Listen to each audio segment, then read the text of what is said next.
Hello guys, আসসালামু আলাইকুম। এই যে দেখেন আমার হাতের তৈরি হচ্ছে আমড়ার আচার। আমি হচ্ছে আমার লাইফে ফার্স্ট টাইম, এটা একটু গরম যদিও বা, এই যে চুলায় বসানো আমার হাতে, আমি আমার লাইফে ফার্স্ট টাইম হচ্ছে আমড়ার আচার বানিয়েছি, তা আবার বরিশাইলে আমড়ার আচার। এই যে এত লোভনীয় দেখতে, এই যে দেখেন, মানে দেখলেই ইচ্ছে হবে যে আচারটা খেয়ে ফেলি।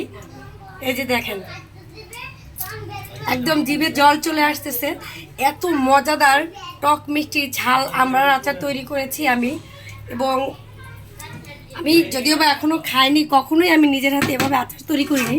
এই আমার লাইফে ফার্স্ট টাইম হচ্ছে আমি এরকম ইয়ামি করে এই যে আমড়ার আচার তৈরি করেছি। এবং আমি একটু খেয়ে দেখাচ্ছি, যদিও বা অনেক গরম।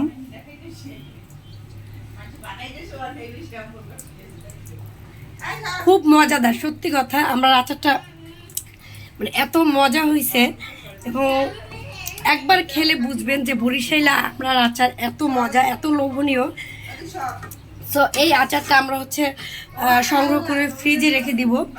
যদিও বা বেশ কিছুদিন রাখা যাবে না, তারপর হচ্ছে চেষ্টা করব যে কিছুদিন যাতে বেশি রাখা যায়।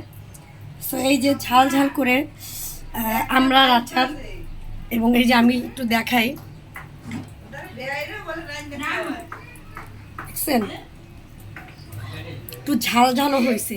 সো আচার খাবো, একটু ঝাল ঝাল লাগবে না, এটা কি হয়? সো আপনারাও এভাবে আমার মতো নিজের হাতে আমড়ার আচার তৈরি করে খাবেন। এবং কার কার বরিশাইলে আমড়া লাগবে আমাকে বলবেন, আমি আপনাদেরকে বরিশাইলে আমরা গিফট করবো। সবাই ভালো থাকবেন।